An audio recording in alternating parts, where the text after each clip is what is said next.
Hi guys, DaemonMatt here. Just a quick update of what I've been doing.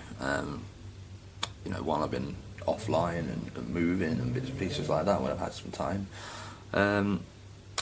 So these guys here are now based and ready to be sort of worked on.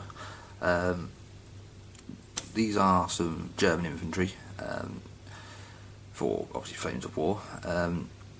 The reason why I started doing these guys is because I don't really have an army for Flames of War, and I have some German infantry lying around at the bases, and so I thought, I'll start doing a bit of an army and seeing how it progresses and what happens and how it goes. So I have had a look through the Atlantic Wall source book for Flames of War. Mainly because of the fact it's one of the ones that I have, and I know that there's a lot of German armies in there, because obviously it's a German army book for the D-Day compilation. Because I had a lot of infantry, I was looking for the infantry lists, and it really came down to a choice of two. The alternative was the SS troops. And for a long time while I was making these guys, they were going to be the SS, and then right at the last minute I thought, no, I'm going to change my mind. So these guys are going to be used with the list that actually goes with the forces of the 352nd Infantry Battalion, or Division, sorry. Little bit of history. These guys were on what has now been known as Omaha Beach, the day of the invasion. Before that, they were actually over in Russia. They were on the Eastern Front. They came back to the Western Front for a while, and I believe they were within weeks of actually going back over to the Russian front to obviously try and hold off the Russian advances. So obviously by 44, the Russians were really pushing on on the Eastern Front. So so the Germans were trying to hold off as much as they possibly could over there. And like I say, I believe these guys were pretty much on the verge of going back out there to try and bolster up the defences of the defensive lines and stuff over there. In the book, they are rated as confident veterans. So morale-wise, pretty good. As soon as you get these guys dug in, especially around an objective, they're not really going to be moving that quickly. Plus the teams are MG teams as well. So as soon as you can get them dug in and they're not moving, their rate of fire is really going to start hurting opponents. So to be honest, this is basically a legal force automatically. The only thing I need to do is take out one of the two Panzerschreck teams. The force says I can only have one Panzerschreck team in the HQ section. I've done both because I've got the models and I had the bases, so I've done both of them. Because obviously, again, I've come up with a new list. I've already got the base sorted out. But yeah, if I can get more figures, then obviously the first thing I will do is I will bolster the two infantry squads up by another two bases. So they'll be full strength. But at the moment, that's a legal force. I mean, it's not costly, points wise. There are a couple of additions I can do to it. Like I say, one of the Panzerschreck teams would need to come out if I was going to use it against an opponent, unless they agreed that I could have two.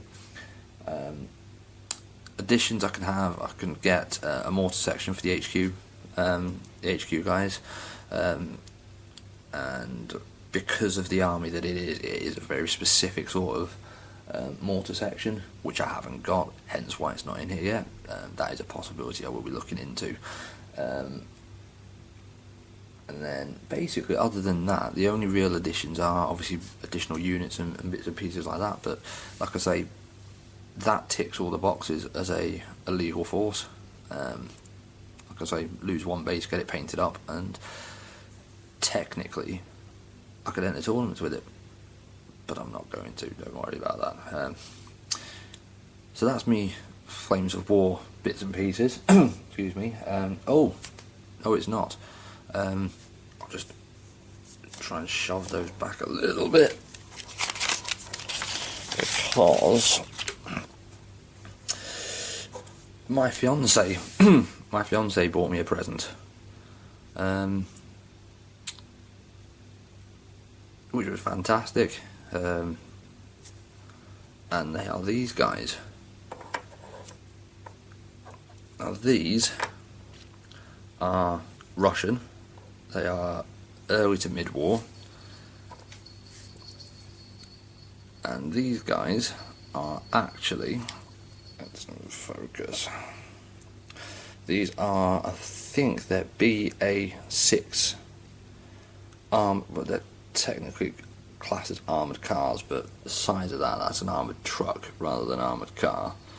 I believe these actually feature in the Rising Sun book, so these guys will make an appearance against the Japanese, I believe. Now, because I haven't got the book, I can't obviously, say yes it's definitely or no it's not, but no, I've got a blister pack with these two bad boys in.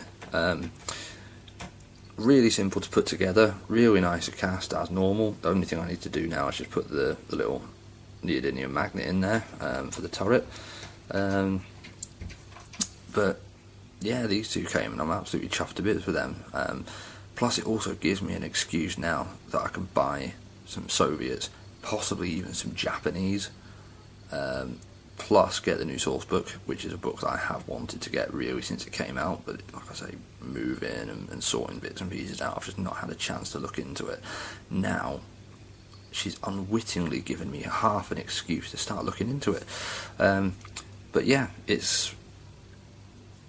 just looks like a massive mean thing to come up against. I had a look on the Flames of War website. It has got a couple of special rules into it, such as when it moves, the turret on the top has to face forward. But like I said, I've not really looked into it rule-wise as much as I would like to, but there's plenty of time. Like I say, just need to put a magnet in there, get it painted up. I'm actually looking forward to getting these guys painted up, because they look quite nasty. They've got a nice load of rivets on there. Like I say, putting together really simple. The back wheels is just one piece of metal, and they fit in nicely on either side. It was a very tiny metal machine gun. There we go. So that machine gun there is a separate piece, and that can be a bit fiddly if you have modelling tweezers or anything like that. That'll probably help you just getting that in and lining it up. That one, as you can see, ended up pointing towards the sky. I don't know what the gunner's doing. Maybe he's seeing a bird. He's duck hunting. There we go. Yeah, machine gun, Russian duck hunt. There we go, sorted. The front two wheels now, they come with a little square attachment section to glue into the holes at the front, and the wheel here, the spare wheel on either side, that actually has a triangular section, so it's going to be next to impossible to actually mix up which wheel goes where, for that reason. The turret, I can see it, there we go. Gun, the 45mm anti-tank gun, I think it is, just glued straight onto the front. Now this one, because this is going to be the commander, I've done the little bloke sticking out the top with the hatch across the front, just sort of hiding behind it as a bit of like a bulletproof sort of safety bit. And I normally do that with my commanders and vehicles, mainly for my reference, so I can remember which one is the commander. So I'll do that with him, and the other one, basically exactly the same. I've just glued the hatches straight down. Now I don't know whether it's meant to, but the hatch has got quite a large gap going all the way around it, so I'm going to have to do some sort of work on there to obviously make it look a bit more flush. But there's no pictures online of how to do that, so I'm pretty sure that is how it's meant to go with the hatch, because I've tried to measure it up and try cutting it down the centre line and turn them round so they would sort of open out sideways, and I measured it that if they was going to do that, there was going to be a big gap in the middle. So I believe that is how they are meant to go on. It's a bit late now if it's not, but I don't know. But anyway, I'm going to do some work on those just to sort of hide that gap and get those sorted out and painted up. But I love those, and that's sort of like the size comparison. Just get the.